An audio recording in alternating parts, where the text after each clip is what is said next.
ವತಿಯಿಂದ ಇವತ್ತೊಂದು ನಮ್ಮ ಬಲಿಜ ಜನಾಂಗಕ್ಕೆ ಒಂದು ಶುಭಕರವಾದ ದಿನ. ಯಾಕಂದರೆ ತಾತಯ್ಯನವರ 300ನೇ ಜಯಂತಿಯನ್ನು ಸರ್ಕಾರ ವತಿಯಿಂದ ಮಾಡ್ತಾಯಿದ್ದೀವಿ ರವೀಂದ್ರ ಕಲಾಕ್ಷೇತ್ರದಲ್ಲಿ.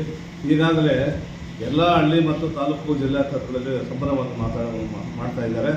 ಮಾಡಿ ಈ ಒಂದು ಸಾಯಂಕಾಲ ಎಲ್ಲ ಒಂದು ಗೌರ್ಮೆಂಟ್ ಸರ್ಕಾರಿ chief minister, deputy chief minister, ಆಮೇಲೆ ನಮ್ಮ ತಂಗಡಿಯವರು ಅವರೆಲ್ಲ ಬರ್ತಾರೆ. ನಮ್ಮ MLAಗಳು MLCಗಳು ಎಲ್ಲ ಬಂದು ಈ ಕಾರ್ಯಕ್ರಮವನ್ನು ಯಶಸ್ವಿಯಾಗಿ ನಡೆಸ್ಕೊಡ್ತಾರೆ ಅಂತೇಳಿ ನಾವು ಈಗಾಗಲೇ ರವೀಂದ್ರ ಕಲಾಕ್ಷೇತ್ರದಲ್ಲಿ ನಮ್ಮ ಜನಾಂಗದವರು ಎಲ್ಲ ಯುವಕರು ಆಗಮಿಸಿದ್ದಾರೆ.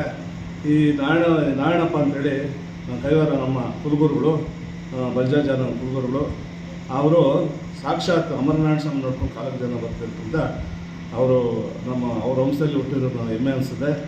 ಯಾಕಂದರೆ ಗೌರ್ಮೆಂಟ್ ಹತ್ರ ನಾವು ಸುಮಾರು ಸಲ ನಾವು ಜಯಂತಿ ಅಂದಾಗ ನಮ್ಮ ಬೊಂಬಾಯಿ ಸರ್ಕಾರದಲ್ಲಿ ನಮ್ಮ BC ಮೋಹನ್ ಅವರು ಕೆಲವು ನಾಯಕರಿಂದ ಈ ಒಂದು ಜಯಂತಿ ಮೂರನೇ ವರ್ಷದ ಜಯಂತಿ ಮಾಡ್ತಾಯಿದ್ದೀವಿ.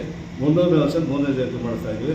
ಈ ಜಯಂತಿಗೆ ನಾವೆಲ್ಲರೂ ತನುಮನದಿಂದ ಬಂದು ಈ ಸೇವೆಯಲ್ಲಿ ಪಾಲ್ಗೊಂಡು ತಾತಯ್ಯನವರ ಆಶೀರ್ವಾದ ಪಡಿಬೇಕಂತೇಳಿ ನಮ್ಮ ಬಲಿಜ ಜನಾಂಗದಲ್ಲಿ ಕುಲಬಂಧವರಲ್ಲಿ ಪ್ರಾರ್ಥನೆ ಮಾಡ್ಕೊತಿದ್ವಿ. ನಾನು ಕರ್ನಾಟಕ ಪ್ರದೇಶ ಬಲಿಜ ನಿರ್ದೇಶನಾಗಿ ಕೆಲಸ ಮಾಡ್ತಾಯಿದ್ದೀನಿ. ಉತ್ತುಂಗ ಬ್ಯಾಂಕಿನ ಸಂಸ್ಥಾಪಕನಾಗಿ ಕಾರ್ಯನಿರ್ವಹಿಸ್ತಾ ಇದ್ದೀನಿ. ಇದು ನನ್ನ ನಮಗೆ ಇಲ್ಲಿ ಬಂದು ತಾತಯ್ಯನವರ ಸೇವೆ ಮಾಡೋದಕ್ಕೆ ಬಂದಿದ್ದು. ಮಲ್ಲೇಶ್ವರಮಲ್ಲಿ ನಮ್ಮ ಯೋಗಿ ನಾರಾಯಣ ಡಾಕ್ಟರ್ ಕೃಷ್ಣ ಅವರ ಕಡೆಯಿಂದ ಇಲ್ಲಿ ಸೇವೆ ಮಾಡೋದಕ್ಕೆ ಸುಮಾರು 15 ವರ್ಷದಿಂದ ನಾನು ಸೇವೆ ಸಲ್ಲಿಸ್ತಾ ಇದ್ದೀನಿ. ಸರ್ಕಾರ ವತಿಯಿಂದ ಇದು 3ನೇ ಸರಿ ರವೀಂದ್ರ ಕಲಾಕ್ಷೇತ್ರದಲ್ಲಿ ನಡೀತಾ ಇದೆ. ನಮ್ಮ ಕುಲ ಬಾಂಧವರೆಲ್ಲರೂ ಯಾವ ತನುಮನದಿಂದ ಬಂದು ಮಕ್ಕಳಿಗೆಲ್ಲ ನಮ್ಮ ಕೈವಾರ ತಾತಯ್ಯನ ಬಗ್ಗೆ ಹೇಳಬೇಕು ಅಂತ ಮನವಿ ಮಾಡ್ಕೊತೀನಿ. ಈ ಥರ ಮಾಡ್ತಾಯಿದ್ರೆ ನಮ್ಮ ಸರ್ಕಾರ ಇನ್ನೂ ಹೆಚ್ಚು ಸೌಲಭ್ಯಗಳನ್ನು ಕೊಟ್ಟು ವಿಜೃಂಭಣೆಯಿಂದ ಆಚರಣೆ ಮಾಡೋದಕ್ಕೆ ಮುಂಬರುವ ವರ್ಷವೂ ಸಹಕರಿಸುತ್ತೆ ಅಂತ ನಾನು ಅಂದ್ಕೊಳ್ತೀನಿ. ಜೈ ಕೈವಾರ ತಾತಯ್ಯ.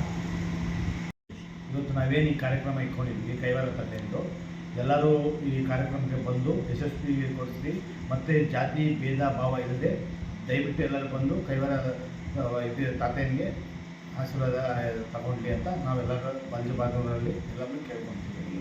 ಮತ್ತು ಎಲ್ಲರೂ ಇನ್ಮೇಲೆ ಮುಂದೆ ಬರುವ ಎಲ್ಲ ಕಾರ್ಯಕ್ರಮಕ್ಕೂ ಎಲ್ಲರೂ ಇದೇ ಒಟ್ಟಾಗಿ ಬಂದು ಈ ಕಾರ್ಯಕ್ರಮ ಇದೇ ಆಗಿ ಯಶಸ್ವಿಯಾಗಿ ಗೊಳಿಸ್ತೀವಿ ಅಂತ ಕೇಳ್ಕೊಳ್ತೀವಿ.